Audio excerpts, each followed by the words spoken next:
All right, so in this lesson, what we're going to do is we're going to take a look at how to create a more organic base mesh to create our volumes from.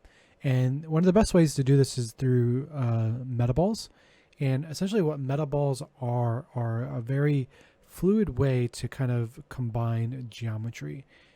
The end result is still polygons, but they don't really interact the same way you initially would. Like polygons, you typically have to extrude them, you have to merge them, you have to weld the vertices or the points together, all of that. With metaballs, it just kind of does it for you in a very fluid way. So let's take a look at how to do that. So I'll go ahead and type in tab and go to geometry. I'll dive in there and we'll just call this metaballs. So I'll go ahead and drop down a metaball. So tab metaball. And looking at this at first glance, it looks like a sphere, but it's got this really strange topology to it. It's almost like it has a volume to it, very similar to our volumes that we've been working with.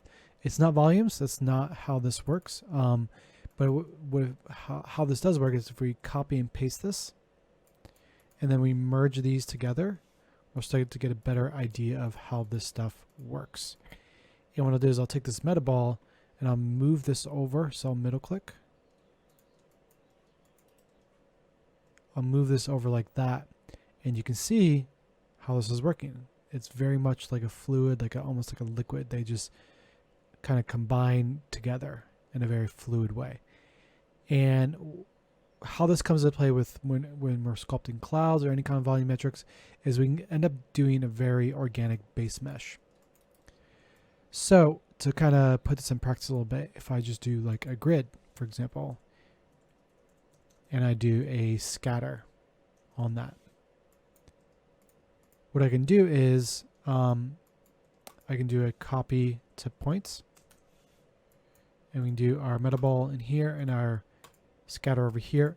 And then if we look in here, we're starting to see it's starting to look very, very fluid. If I go to my metaball, I can like change the weight down. So like now we can start to see this. So it starts to feel like more like fluid on a surface.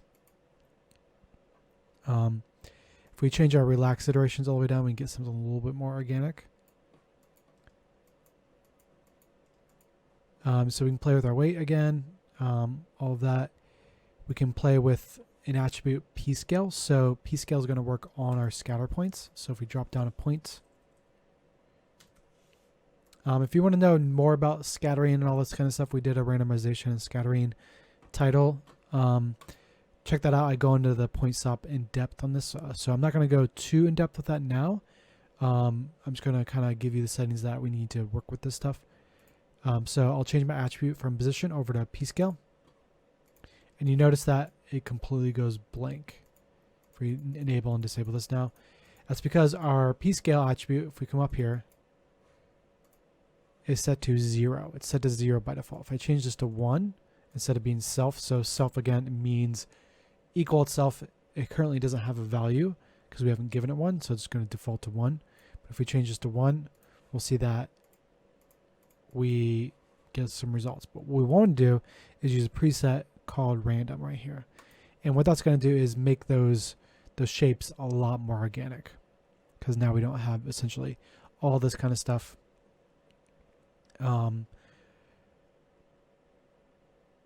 the same size. So now what we can do is go to our scatter node. We can kind of bump this up to something like 10,000, maybe 5,000. Keep going lower and lower. Something like that. We can play with our weight a little bit more. Something like that. And now we're starting to get something really organic looking. Great. So now what we can do is if we start doing stuff like if we throw it on ISO offset, give that more resolution, we can start to see that we're starting to get something that looks like a sky. And then a little bit on top of this, if we throw down our volume, VOP, go ahead and plug that in. We'll do the same exact workflow that we've been doing. But before we go in here, we want to go ahead and throw in our density attribute.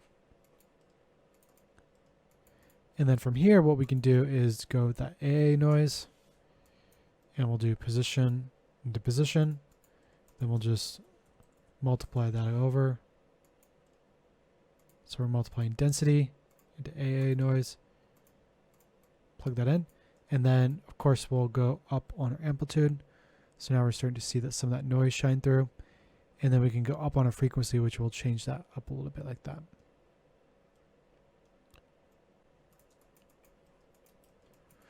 Cool. Awesome. So that was a quick introduction to metaballs. Cool. So say we didn't want to actually make a cloudscape. We want to make an actual cloud volume. What we can do is we'll just drop down a sphere node. I'll switch this over to polygon. I'll go ahead and give this some scale and some more resolution. I'll go ahead and take the radius on the top down to shape it like that, so it's a more oval shape. I'll go ahead and throw a mountain in here to give it some more shape, like that, so it's not so uniform. So something like this, that kind of is a little bit more organic looking.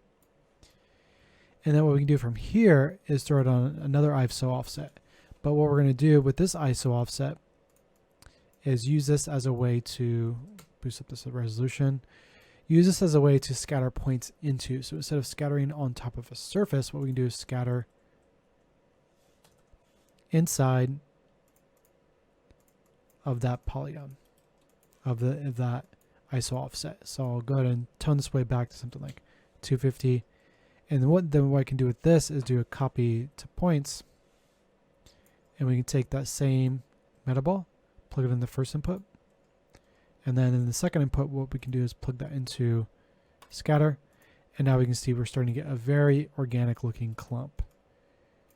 And now we'll go ahead and randomize the position or the P scale here as well. So we'll do points, enter, go ahead and drag and drop that in here like that.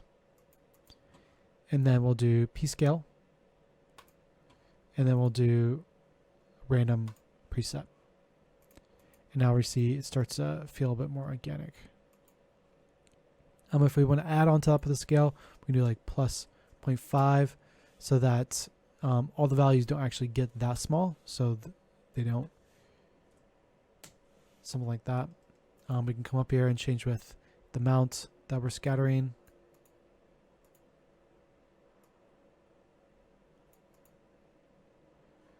And of course we can come up here with our base radius. We can play with our mountain, kind of amplitude that up and down. Get our ISO offset, our scatter. So as you can see, we're starting to have a lot more control over creating a more organic base mesh. And if we take that and plug that into a new ISO offset to give some shape, and then plug that into the volume. And if we come here and tweak this a little bit,